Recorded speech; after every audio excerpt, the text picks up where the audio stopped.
Hoje, na classe dos adultos, estudaremos a lição de número 7, que tem como título A Deposição da Rainha Vasti e a Ascensão de Esté.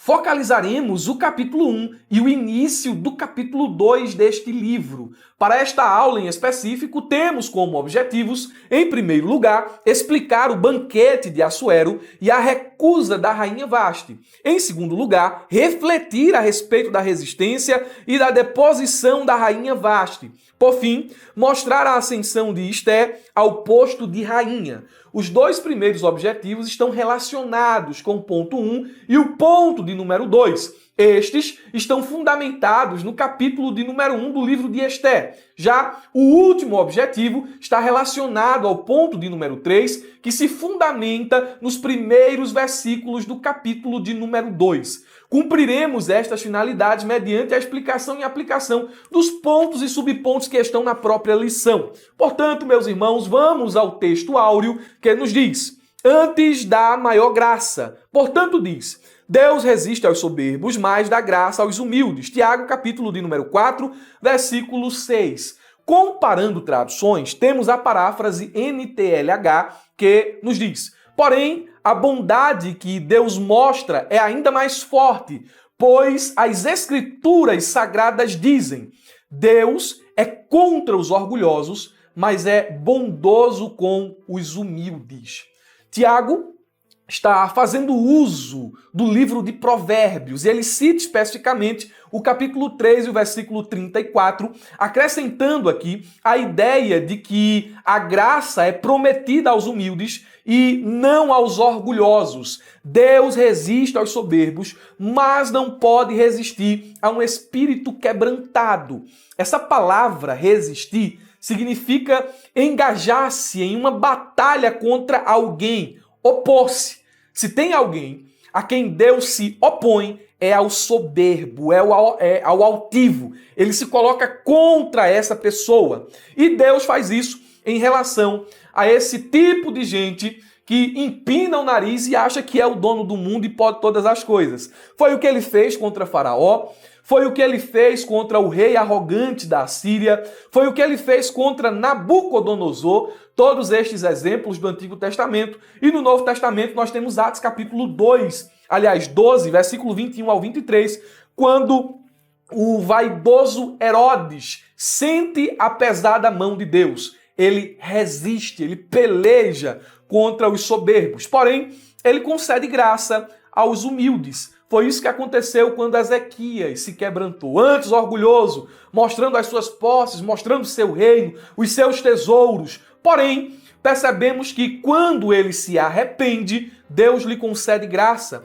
Foi isso que aconteceu a Manassés, um dos maiores exemplos de misericórdia e de graça concedida por Deus. Temos também, aqui ainda no Antigo Testamento, o exemplo do rei Josias e muitos outros exemplos. Agora, a pergunta pertinente é: como esse texto se aplica ao contexto da lição? Porque quando eu li, logo identifiquei que o texto áureo estava meio desconexo com o nosso assunto. O texto áureo poderia ser um versículo ou do capítulo 1 ou do capítulo 2 do livro de Esté. No entanto, sondando os pontos e subpontos, eu posso aqui supor qual a razão de ter sido esse texto escolhido. Por exemplo, o comentarista provavelmente parte da ideia de que Vasti ela foi deposta por ser orgulhosa, por ser soberba. Ela não obedeceu, ela endureceu o coração, ela empinou o nariz, ela não se sujeitou à autoridade. Ela foi orgulhosa e, portanto, foi deposta, foi humilhada. Já, por outro lado, Esté, que foi obediente a Mardoqueu, que foi uma serva muito humilde, ela foi exaltada por Deus. Mas eu já adianto aos irmãos aqui que não concordo como um todo dessa interpretação. Guarde essa lição preciosa. Tudo que você lê, tudo que você consome, tudo que você assiste, você deve fazer com muita atenção. Você vai ler a revista, leia com muita atenção, leia os detalhes com muita atenção. Confira o livro de apoio também. Você vai ler este subsídio aqui Leia ele com muita atenção, porque somos humanos, erramos e falhamos.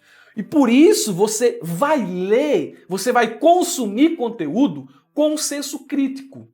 E é justamente por meio desse senso crítico, por meio dessa leitura atenta, que eu acho e acredito que é melhor dizer acredito, né? Que eu acredito que o texto áureo foi mal escolhido para a lição de número 7. E também é justamente por conta desse senso crítico que eu não concordo com essa visão esboçada pelo autor, sobretudo no ponto de número 2. Mas nós vamos chegar lá. E chegando lá, eu vou explicar aos irmãos qual é a visão alternativa à do comentarista da lição. Mas vamos progredir, né? A gente vai fazer aqui as devidas ressalvas, vamos pontuar aqui certinho para você aqui não sair dizendo que nesta pré-aula eu disse que o comentarista estava errado. Não, eu estou dizendo que eu não concordo com a visão apresentada por ele. Mas vamos lá. Vamos à nossa verdade prática que nos diz: devemos nos conservar humildes, ok, amém. Confiando na justiça de Deus, certo? Pois ele governa todos, abatendo ou exaltando. Isso aqui é interessante. Nós devemos observar que as escrituras, elas prescrevem ao servo de Deus uma conduta humilde. Devemos buscar andar em humildade. A humildade é necessária e ela é uma característica que nos evita cair em perigos.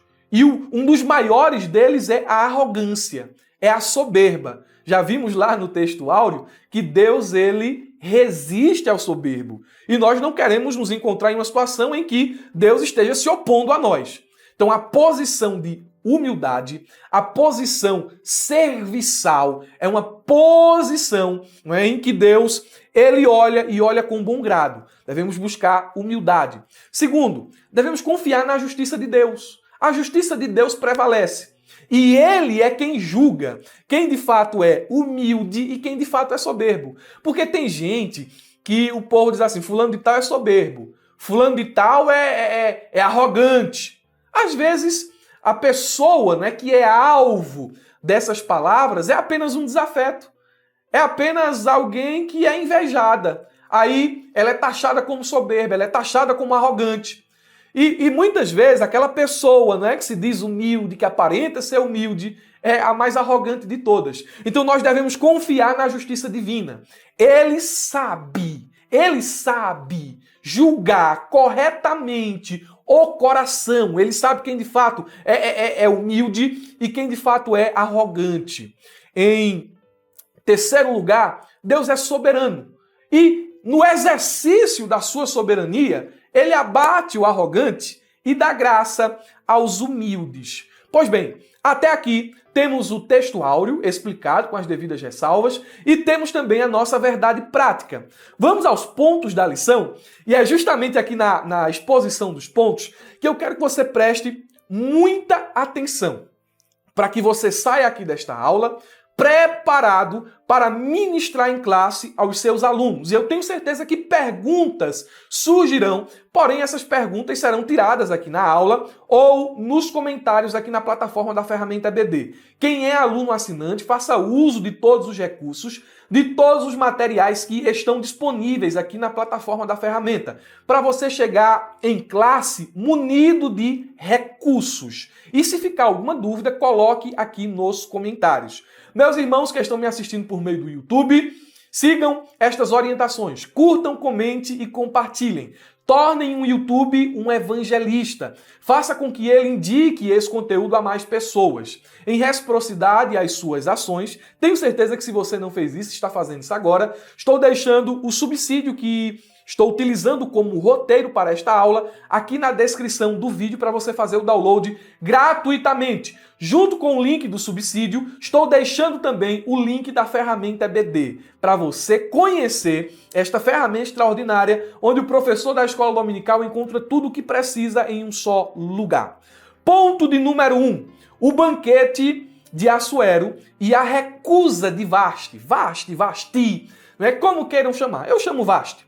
E a recusa de Vasti. Então, vamos lá, meus irmãos, vamos prestar bem atenção. O livro de Esté é o livro dos banquetes.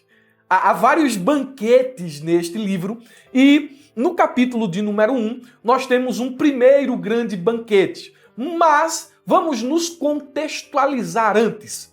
O subponto 1 nos diz: o rei Assuero, filho de Dário. E presta atenção, este Dário aqui não é o Dário mencionado no livro do profeta Daniel, porque senão Daniel teria 200 anos aqui para mais. Então não é o mesmo Dário. Este Dário aqui é o pai de Xerxes, é o pai de Assuero. A lição diz: Assuero governou o Império Persa por 20 anos, 486 a 465 a.C. São informações históricas e cronológicas, reinando desde a Índia até a Etiópia sobre 127 províncias. Seu nome grego é Xerxes. No terceiro ano de seu reinado, Assuero convidou a nobreza imperial e os senhores de todas as províncias para mostrar a grandiosidade do reino e as suas riquezas. Toda a história tem um contexto, é o que diz o pastor Silas Queiroz nas informações registradas no livro de apoio. Não é diferente com o livro de Esté. Esta história, cronologicamente, se situa 56 anos depois da queda de Babilônia, ocorrida em 539 a.C. E aqui, o Império Persa estava no auge de sua expansão. Se os irmãos analisarem informações do livro do profeta Daniel e as informações contidas aqui no livro de Esté, o reino cresceu. Não são mais 120 e poucas províncias, né? 120, são agora 127. O reino se alargou e Xerxes, ou Assuero, queria conquistar ainda mais terras. O reino estava passando por uma grande prosperidade. E o livro de Esté, em seu primeiro versículo, nos inclui nesse macro cenário. Um rei que governa desde a Índia até a Etiópia. Temos o nome do rei, e o nome dele é Assuero. O versículo seguinte, versículo de número 2, nos situa no microcenário da narrativa. Temos uma dimensão do tamanho do reino e agora somos levados até Suzã, até o palácio, a fortaleza de Suzã, que é a capital do novo império. Ciro, que foi aquele que derrotou os babilônicos, não é? Ciro, ele reinou de 539 até a sua morte em plena batalha no ano 530 a.C. Seu filho Câmbices II reinou em seu lugar e depois houve uma série de sucessões, Gautama, e até que o pai de Assuero, né, ou de Xerxes, o Dário, ele assume o trono e depois é sucedido pelo seu filho. Sobre Assuero, a gente fala Assuero, fala Xerxes, não dá para citar o nome persa dele. Nós temos aqui o nome persa dele no subsídio. Você pode dar uma olhadinha aqui e conferir o nome persa dele. E Assuero é como ele ficou conhecido em hebraico. Assuero é como se fosse um nome em hebraico para a pronúncia em hebraico para este rei. E Xerxes é a forma grega de seu nome. Ele era um guerreiro extraordinário. Heródoto, escritor grego, tem um fascínio por Xerxes. E muito do que ele escreveu fala sobre esse período aqui do governo de Xerxes. Ele era um guerreiro, era alto, era ambivalente, era um homem que ambicionava conquistar mais e mais. Então nós temos aqui uma descrição do personagem, do monarca governante na época.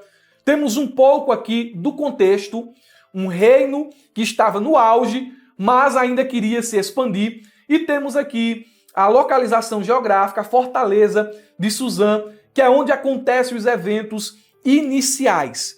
Subponto de número 2 nos diz: um banquete público, outro exclusivo. Vamos aos detalhes? A lição nos fala: passando os 180 dias, 6 meses de duração, uma festa. Veja que banquete, 6 meses de duração. Assuero, agora você sabe por que Assuero, por que Xerxes.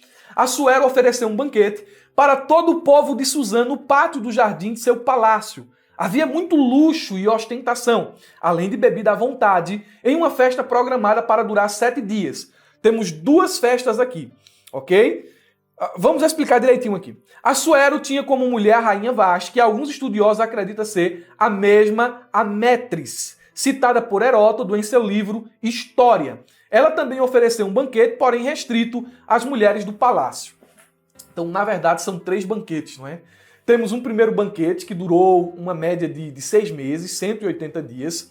E nesse banquete ele convidou todas as autoridades, todos os principais das 127 províncias.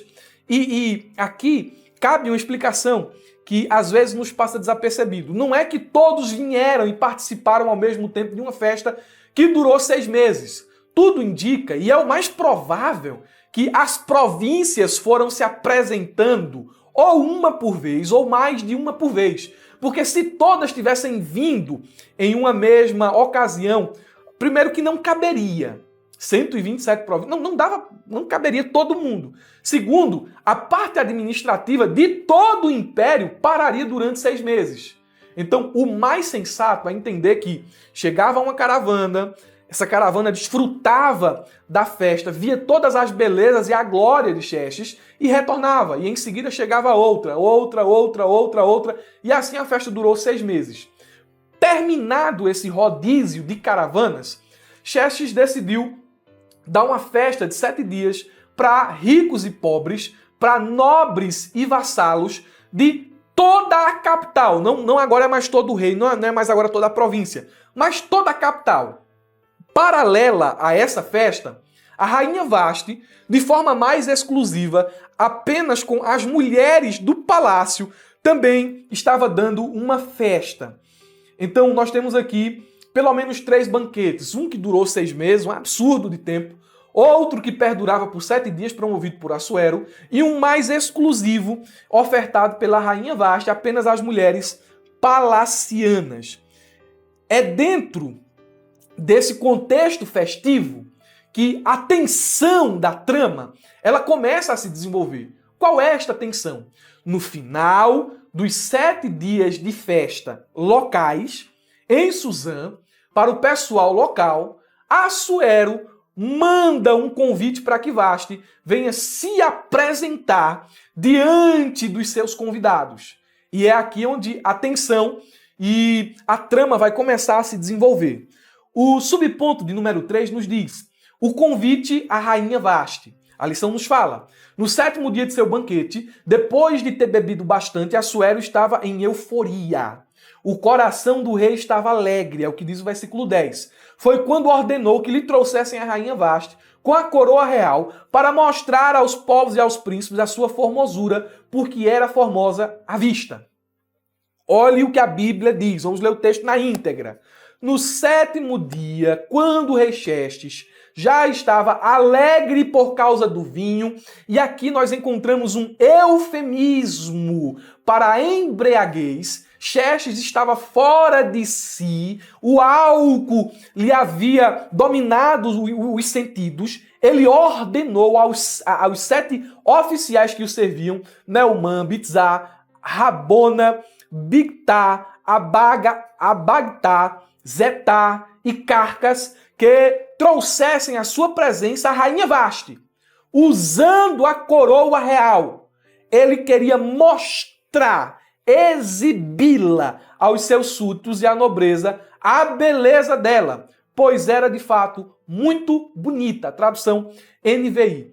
Considerar o texto bíblico em seus detalhes é importante. Lemos o texto bíblico. Aí vamos agora saltar para o ponto de número 2, porque é no ponto de número 2 que nós faremos aqui um contraponto ao pensamento do autor, ok? Mas antes de fazer esse salto, deixe-me fazer algumas aplicações, porque se você ler a lição, a impressão é que você tem muito conteúdo, você tem muita informação e pouca aplicação. Então fique atento a isso. Não só pegue aqui a lição, vá lendo, vá contando a história, mas faça aplicações. Faça aplicações. Eu vou dar aqui a você algumas direções para aplicações em classe dessa primeira parte aqui, desse banquete extraordinário, dessa festança toda.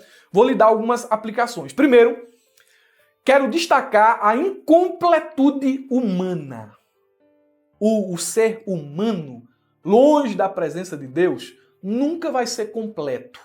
Seu coração nunca estará satisfeito. Todo luxo, riquezas, expansão ou expansões territoriais e honrarias não foram capazes de satisfazer o rei Xerxes e nem os seus generais. A busca incessante por mais era implacável, interminável e cada vez mais vazia de realização verdadeira. Ele deu esse banquete inicial e os estudiosos e os comentaristas bíblicos sugerem que a festa não era só para mostrar a grandeza do reino, mas era para conversar com os generais a respeito de uma campanha militar que seria empreendida contra os gregos em Salamina. Então ele queria ainda mais expandir o território, ele queria ainda mais crescer e subjugar as nações mais distantes. Mesmo já tendo muito, mesmo vivendo o auge, eles queriam mais. E às vezes os homens se encontram nessa condição. Já tenho bastante, mas sempre querem mais. Porque parece-me que a próxima conquista é aquela que vai preencher o vazio do coração. Mas somente Jesus pode preencher o vazio do coração. Não são as conquistas, não são as posses, não são as realizações, não são os títulos. Só Jesus. Em segundo lugar, a infelicidade humana. Dentro desse contexto festivo, nós vimos um rei que foi humilhado, um rei que provavelmente do capítulo 1 para o capítulo 2, não é? Um rei que se tornou um tanto depressivo, um tanto melancólico. Por quê? Porque todas essas festas e esses prazeres carnais, eles não são fonte de alegria verdadeira. Você pode se entregar aos prazeres, é beber, é curtir, mas isso não é garantia de felicidade. A felicidade, ela aparece ali como uma maquiagem. Eu não vou nem chamar de felicidade de verdade, não é? Porque é um sentimento de prazer momentâneo. Mas quando a noite vem, você bota a sua cabeça no travesseiro, você é tomado por tristeza, você é tomado por dúvida, você é tomado por incerteza. Porque a alegria de verdade não está no pecado, mas está em Deus e em servi-lo. Em terceiro lugar, durante esses primeiros versículos, nós vimos aqui muita prosperidade material sendo exibida. Porém, não vimos nenhuma nobreza de caráter ou de qualidade moral sendo demonstrada. Xerxes tinha muitas riquezas, mas não vimos nenhuma qualidade moral aqui sendo exibida. Valorize mais o ser do que o ter. São aplicações aqui que vão lhe nortear, vão lhe dar alguma ideia do que aplicar em classe para os seus alunos. Ponto de número 2. Meu Deus, e aqui prestem muita atenção. Vasti resiste à ordem do rei e é deposta. Subponto 1. A recusa da rainha. Ai, Jesus, deixa eu até me ajeitar aqui. Vamos lá. Preparados? Vamos lá. Vocês podem discordar de mim, tá certo? Eu vou apresentar uma visão alternativa, mas tenha senso crítico. Não concorde comigo aqui nessa visão. Vamos lá. A lição nos diz: são diversas as opiniões a respeito das condutas do rei e da rainha nesse episódio. Então, o que é que o comentarista está reconhecendo aqui? Primeiro, ele está reconhecendo que muitas são as visões, muitas são as interpretações. E aquela que ele vai dar aqui, precisamos ter em mente que ela não é a definitiva. Que aqui é a única visão certa, é a única interpretação certa. Não. Então, já tenha isso em mente aqui. Ele está reconhecendo que tem várias opiniões. Então, ele vai dar aqui mais uma opinião, mais uma sugestão de interpretação. Aí ele diz: fontes extras bíblicas tentam justificar a desobediência de Vasti, com versões que pintam como absurda a pretensão do rei em apresentá-la em seu banquete. O uso de fontes não bíblicas é saudável quando serve para aclarar o sentido do texto escriturístico. Contudo, porém, podem levar à prática da exegese. Não é exegese. Exegese é tirar a mensagem do texto. Exegese é colocar uma mensagem no texto. É impor ao texto o meu preconceito, as minhas ideias. Quando dão à escritura um sentido alheio do que foi revelado. Até aqui eu concordo. Devemos tomar cuidado com as fontes. Existe fonte bíblica, extra-bíblica, que não está na Bíblia, e existem fontes antibíblicas. Então a gente não usa fonte antibíblica. Mas a fonte extra-bíblica deve ser usada com certo cuidado, pois ela é valorosa, ela é útil. Agora, ele fala isso aqui, ele dá essa direção, o comentarista, mas ele utiliza-se de fontes extra-bíblicas.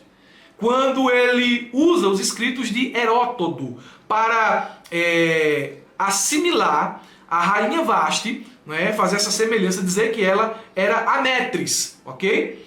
Então vamos progredir aqui. Use fontes extra-bíblicas, mas use com sabedoria. Vamos lá. A narrativa bíblica é: uma festa pública acontecia, a rainha Vasti recusou atender o rei.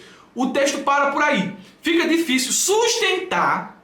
Ele está agora fazendo dando uma sugestão, colocando aqui a visão dele a partir de uma informação bíblica e também de uma informação extra-bíblica. Quando ele diz: fica difícil sustentar algum recato da rainha, principalmente se ela for, como alguns imaginam, a mesma Amétris, citada por Heródoto, uma mulher astuta e sanguinária. Então eu entendi aqui a argumentação do autor e também a posição do setor pedagógico que elaborou a revista, e eu entendo aqui como é que ele vai se posicionar aqui, como é que ele vai se colocar. Olha, a rainha Vasti está errada, ela não pode ser tida como a heroína desta situação, porque ela desobedeceu uma autoridade. E vocês conhecem uma pregação do Billy Graham que é muito famosa na internet, onde ele fala da recusa de Vasti, né? O recato de Vasti. Não aceitou ser exposta como um objeto sensual, não aceitou participar daquele banquete de carnalidade. Vamos ao equilíbrio,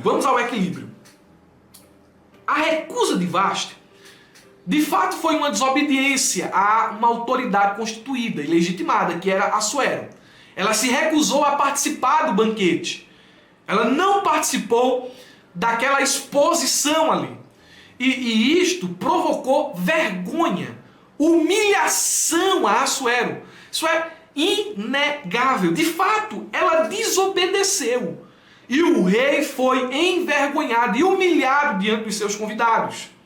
Essa humilhação, essa vergonha, provocou em Assuero ira,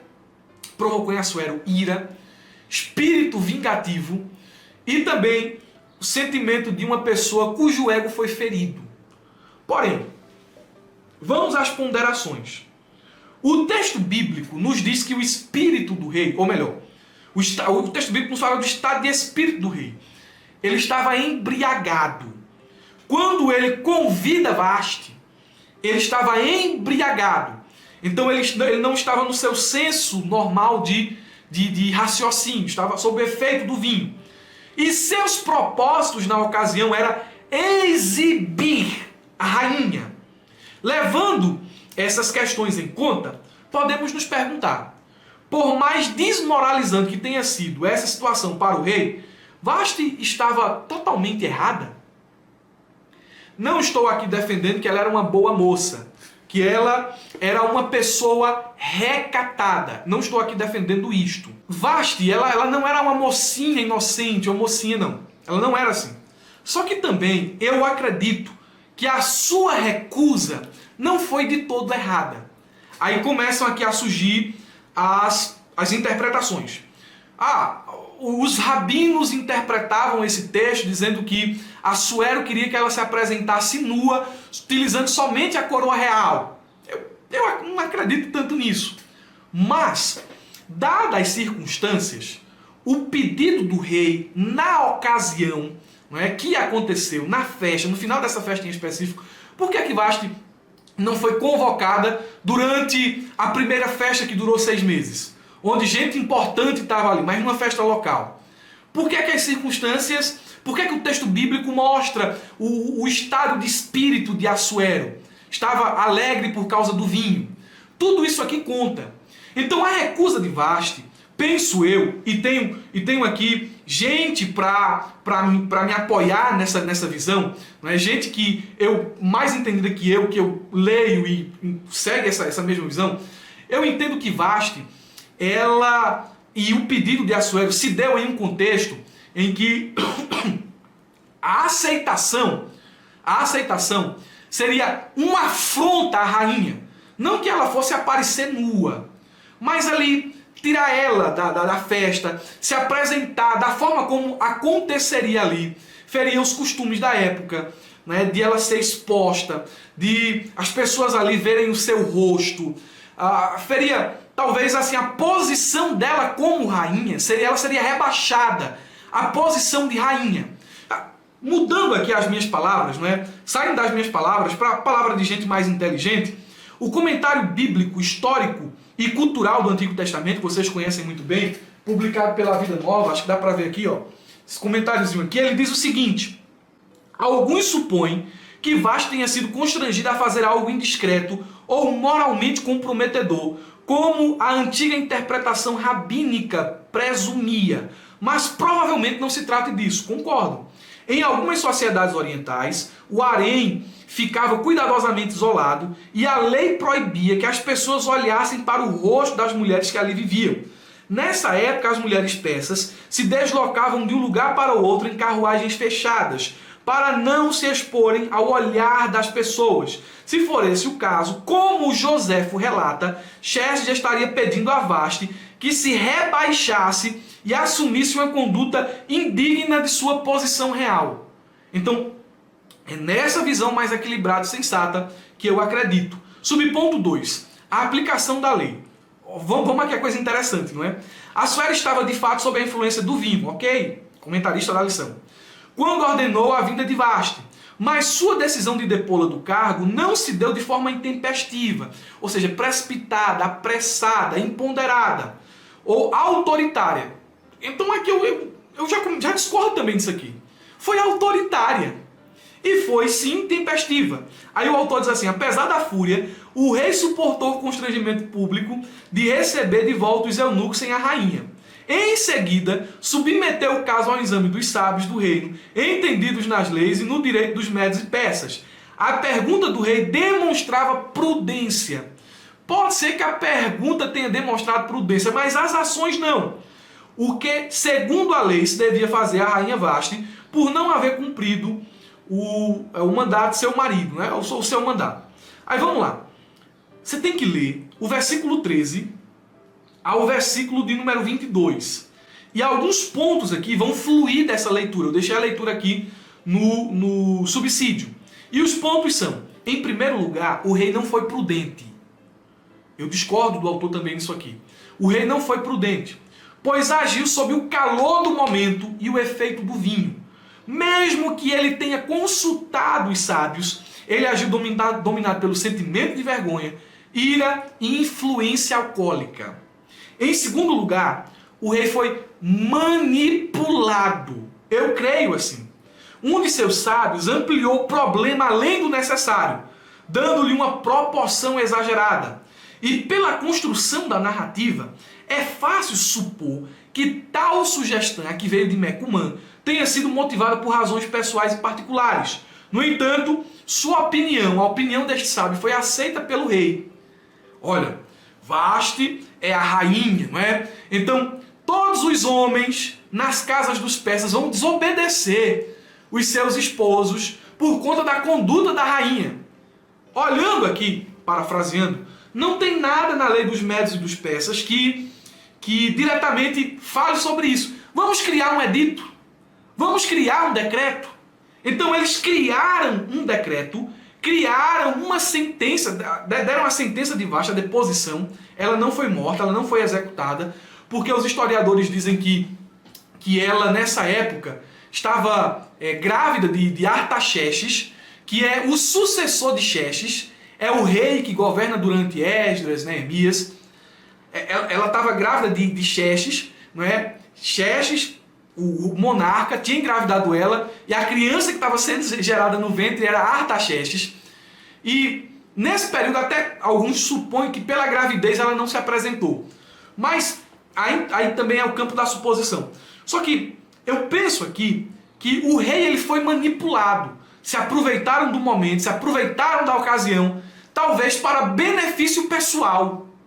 Eu penso aqui que esse pessoal aqui quis se beneficiar, não é? Quis se beneficiar com esse edito, para se aproveitar das situações aqui e, quem sabe, oprimir suas mulheres em casa. Vamos lá. Aí vem aqui a sentença de Vasti. Examinando o caso, Mecumã, um dos sábios, aconselhou ao rei que depusesse Vasti. Ok. Liderança pressupõe muita responsabilidade. Aqui eu já começo meio que discordar do comentarista novamente. Pela grande repercussão, a conduta da rainha seria um péssimo exemplo para todas as mulheres do reino, porque a notícia deste feito são palavras de Mecumã, viu? As notícias desse feito da rainha sairá a todas as mulheres, de modo que desprezarão a seus maridos aos seus olhos. Não sei se isso é verdade. Se isso de fato aconteceria, aqui é uma suposição que Mecumã está fazendo. Isso provocaria desrespeito e discórdia nos lares. O conselho de Mecumã agradou a Assuero e seus nobres, e ele decretou a deposição de Vasti. Além disso, enviou cartas às províncias estabelecendo que cada homem fosse senhor em sua casa. Aí aqui, meu amigo, é onde eu discordo do autor. Uma das qualificações exigidas do líder cristão é exatamente esta: exercer o governo da própria casa. O princípio bíblico é: o homem que não lidera em casa não é apto para cuidar da igreja de Deus. Tá certo e errado. Porque o texto bíblico aqui, de fato, o homem tem que ser apto, cuidar de sua casa, da igreja, mas a associação está errada. Eu não posso associar as ações e os feitos de Xerxes nesta ocasião com os princípios bíblicos do Novo Testamento. Olha o que o comentarista diz no livro de apoio. Aqui eu estou tirando do livro de apoio. Ele diz o seguinte: o rei decretou a deposição de Vasti e enviou cartas às províncias estabelecendo que cada homem fosse senhor em sua casa. O que se observa, portanto, é que os personagens da história reprovaram a conduta de Vasti. Tá certo? Os personagens reprovaram a conduta de Vasti. Aí aqui vem a ponderação do comentarista. Quanto a Assuero, apesar de ser um rei ímpio, a sua resolução está em conformidade com o que a palavra de Deus estabelece em Efésios 5:23. Não. Aí ele diz: uma das qualificações exigidas do líder cristão é exatamente esta: exercer governo de sua própria casa. Não. Isso aqui não está correto. A interpretação e a aplicação do comentarista, penso eu novamente aqui, está equivocada. Por quê? Porque eu não posso associar esse respeito, esse governo que é imposto por decreto, que é imposto por lei, e diga-se de passagem, em uma situação bem duvidosa, aos princípios bíblicos estabelecidos em Efésios e também em 1 Timóteo. Aqui, os homens exerceriam governo em suas casas pela força da lei. E isso abriria brechas para dominação, abuso e subjugação. Por lei você tem que me obedecer. Por lei eu vou me impor aqui. Por lei, por decreto. Não. O homem lidera e ele faz isso por exemplo. Principalmente aqui em Efésios 5.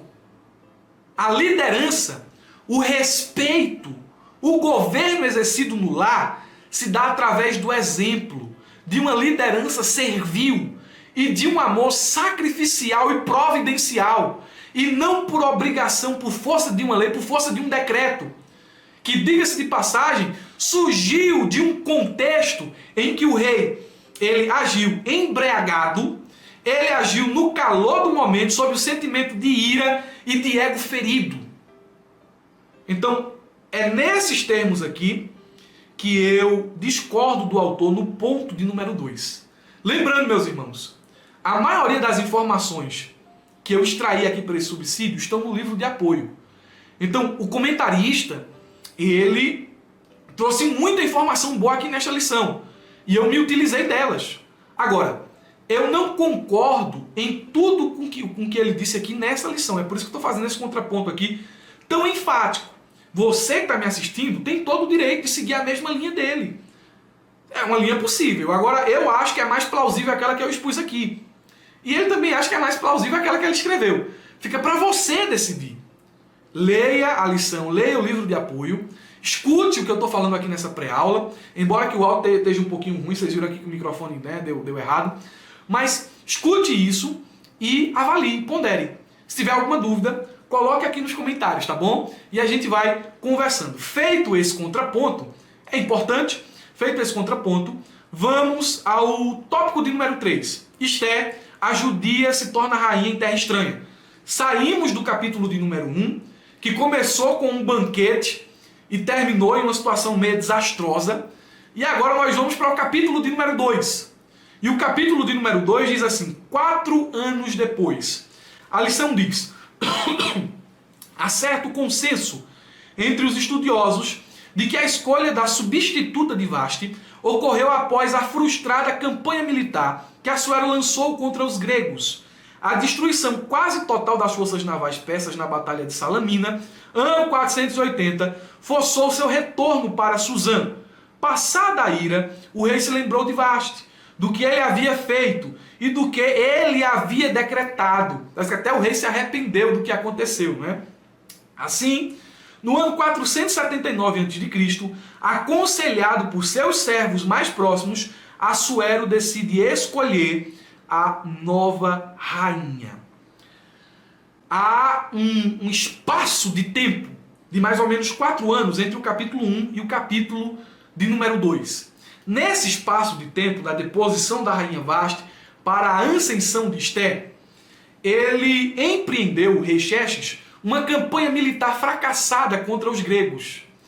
E ele não entra no rol dos vencedores, como seu pai e seus antepassados.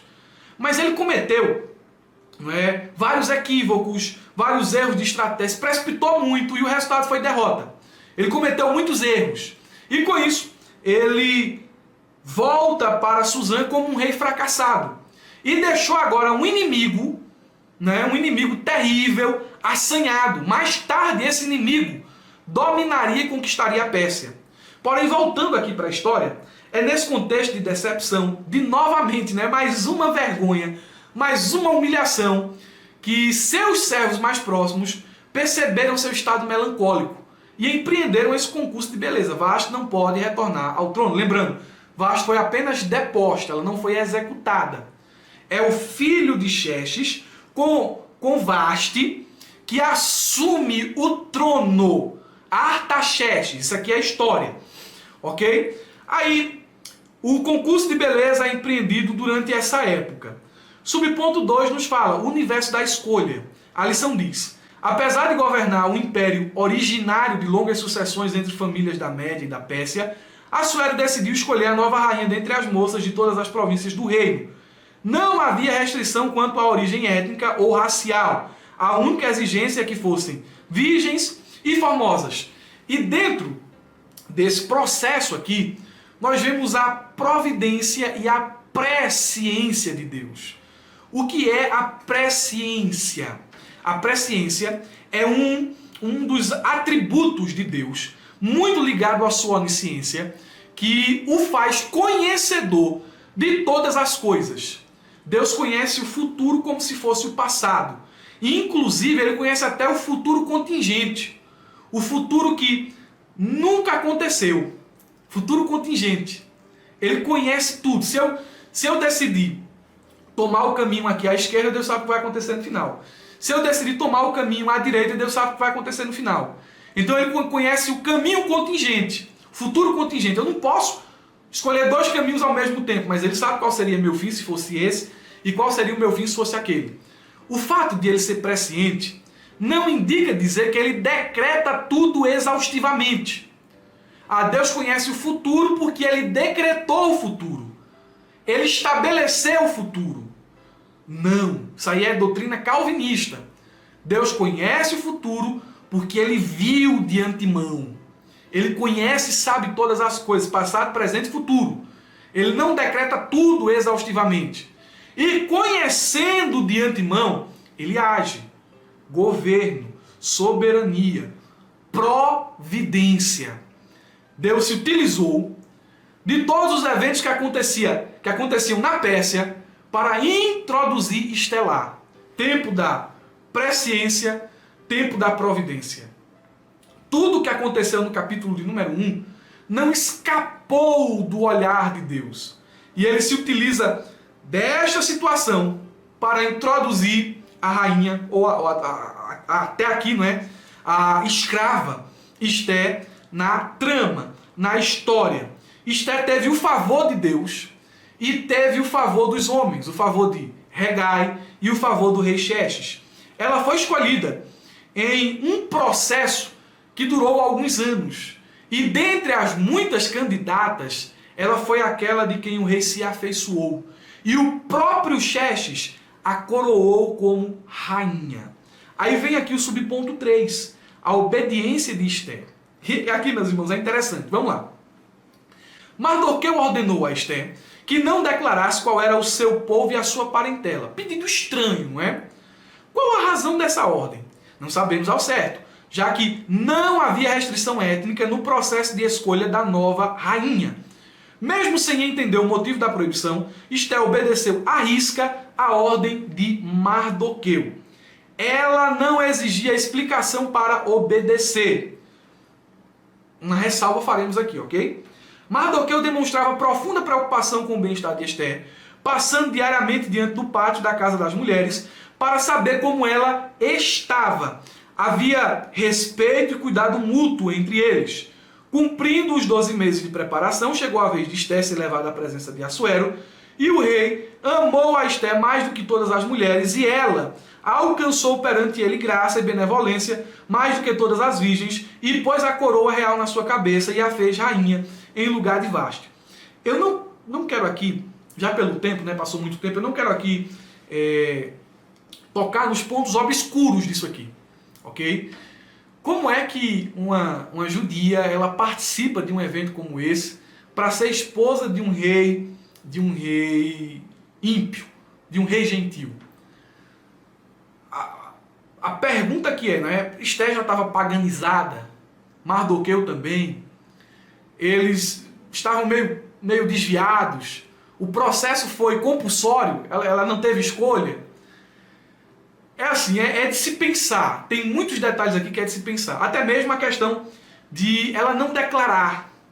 Não declarar. Aqui vai caber também opiniões, sugestões e interpretações.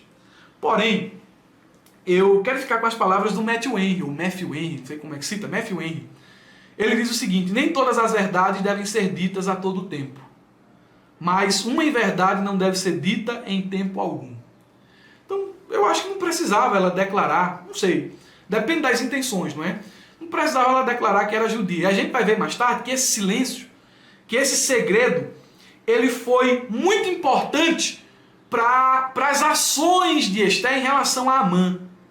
Quando ela declara que é judia naquele banquete que a gente vai ver lá mais à frente. Então o silêncio ele foi muito importante dentro da história. E aqui, meus irmãos, eu faço uma breve aplicação. A importância do silêncio, a sabedoria do silêncio. Ficando com as palavras do Matthew Henry, nem todas as verdades devem ser ditas a todo tempo. Então tem hora que é melhor ficar calado. Você não vai mentir, você vai ficar calado. Segundo, a obediência de Esté. Esté confiou na sabedoria e nas instruções de Mardoqueu, mostrando uma dependência saudável em sua orientação. E meus irmãos, obedecer, seguir o conselho de gente mais sábia que nós, seguir os conselhos bíblicos, ou seguir a orientação de Deus, será que a gente pode fazer esse gancho aqui? Vai ser sempre melhor do que se precipitar e agir de forma intempestiva. Devemos olhar para Esté e ver nela esse exemplo de obediência. Agora, um último ponto aqui que eu quero destacar. Cuidado com a obediência irrestrita. Eu disse que ia fazer uma ressalvazinha, né? Ela obedeceu sem explicação. Cuidado com a obediência irrestrita.